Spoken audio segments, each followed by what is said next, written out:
Good evening, Philippines. This is Trendline PH, where we break down the headlines beyond the sound bites. Tonight, chaos, confrontation, and constitutional questions inside the Philippine Senate.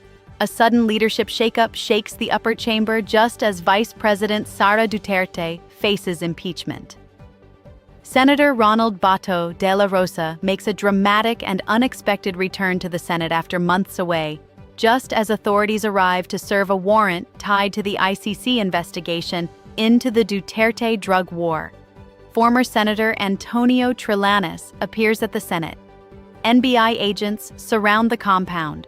The Senate goes into lockdown, and cameras capture scenes that looked less like government proceedings and more like a political action series filmed in real time. Questions are now exploding across the country. Is the Senate protecting democracy or protecting allies? And are we now witnessing the beginning of a constitutional crisis? Tonight, we break down the drama, the power struggle, and the dangerous implications behind one of the most explosive days in modern Philippine politics. This is Trendline PH. Philippine politics just delivered another plot twist, and this one came with velvet chairs, microphones, and a whole lot of backroom drama. In a surprise move inside the Senate, leadership suddenly changed hands just as Vice President Sara Duterte faces impeachment after the House of Representatives voted to send her case to trial. Critics are now calling it a Senate coup, with many believing the leadership shakeup was designed to secure friendlier numbers for the vice president before the impeachment proceedings even begin. Because in the Philippines, apparently, we don't wait for the courtroom drama to start. We rehearse the ending first.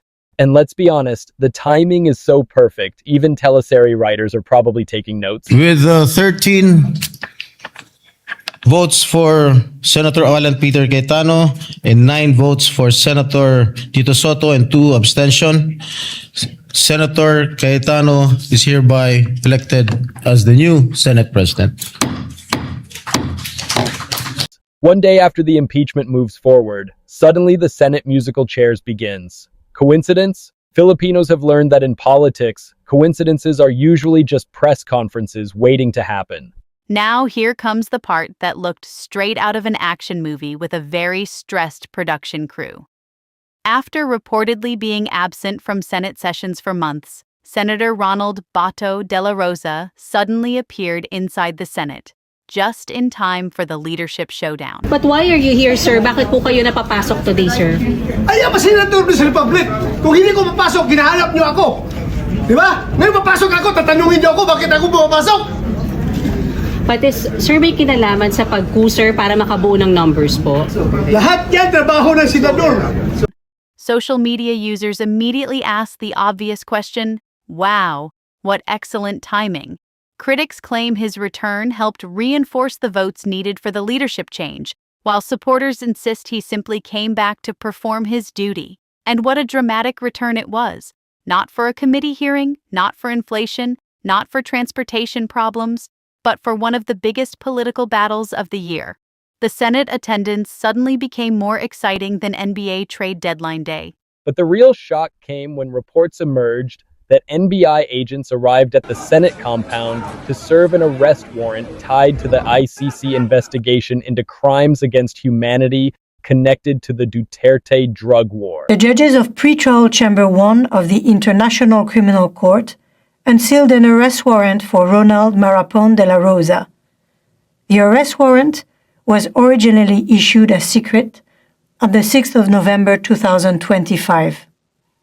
Mr. De La Rosa is alleged to have committed the crime against humanity of murder, at least between the 3rd of July 2016 and the end of April 2018, during which no less than 32 persons were killed in the Republic of the Philippines. And suddenly the Senate transformed from legislative chamber into escape room. Witnesses described a tense atmosphere as agents attempted to locate Senator Dela Rosa, while politicians, staff, media, and security scrambled around the building. Some Filipinos online joked, "We asked for government action, not an episode of FPJ's Ang Provinciano." The images alone were unbelievable. armed agents, senators rushing through hallways, security blocking entrances, and cameras chasing everyone like it was the season finale of Philippine politics. Then came the moment nobody expected. Reports say Senator Dela Rosa hurried through the Senate halls trying to avoid agents attempting to serve the warrant. Videos and eyewitness accounts described running, confusion, and even stumbling during the commotion.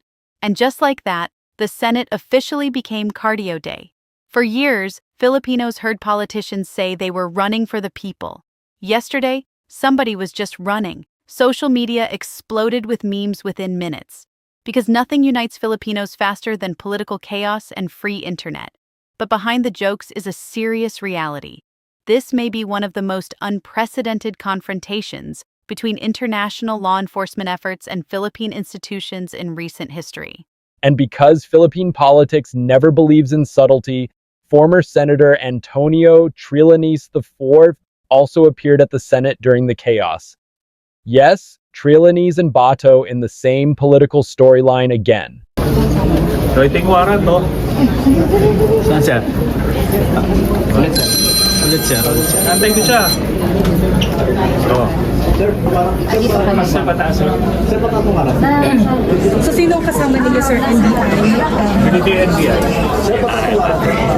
Sabi ko to, kaya ako nandito dahil personally niya ako ni-request na sasamahan ko yung magpo-post dito.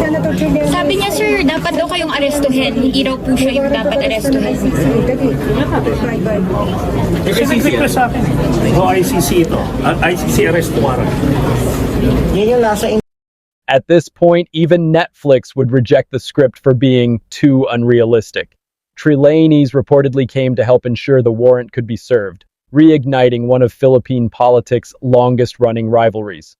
For longtime Filipinos watching this unfold, it felt less like current events and more like a reunion episode nobody asked for, but everybody watched anyway.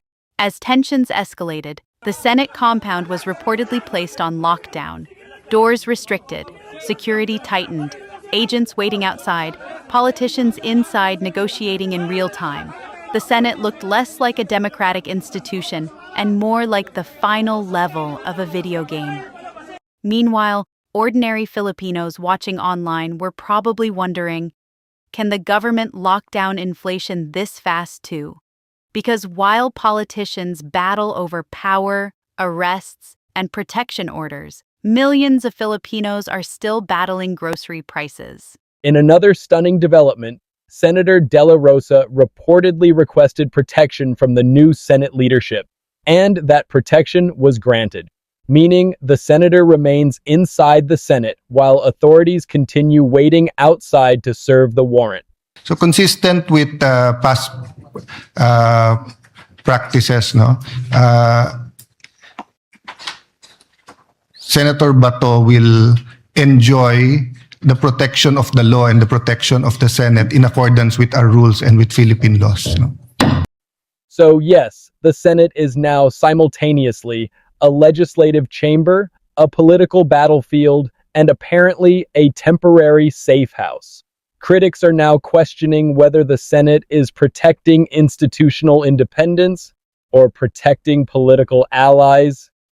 And that question may define public trust moving forward. Now the biggest concern, are we heading toward a constitutional crisis? Because what we are witnessing is no longer ordinary political drama. We now have an impeached vice president, a sudden Senate leadership change, an ICC-linked arrest warrant, law enforcement at the Senate, a senator under Senate protection, and growing tensions between institutions of government. This is bigger than personalities now. This is about whether Philippine democratic institutions can survive political loyalty wars without collapsing into chaos. And perhaps the most dangerous part is this: every side believes it is defending democracy.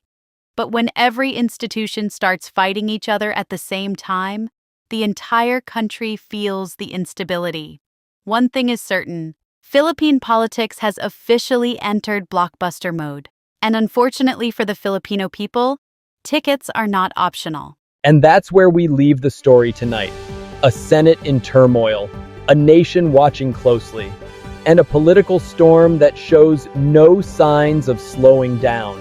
What happened inside the halls of government today may not only shape the fate of powerful politicians, it could shape the future of Philippine democracy itself.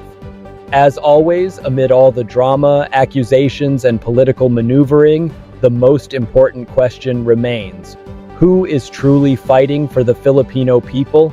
Because while the country watches politicians battle for survival, millions of ordinary Filipinos continue battling rising prices, low wages, corruption, and uncertainty about the future. This story is far from over. And if today proved anything, it's this: Philippine politics can change in a matter of hours. Stay informed, question everything, and never stop paying attention. This is Trendline PH. I'm Tom Jenkins. Good night, Philippines, and brace yourselves for tomorrow.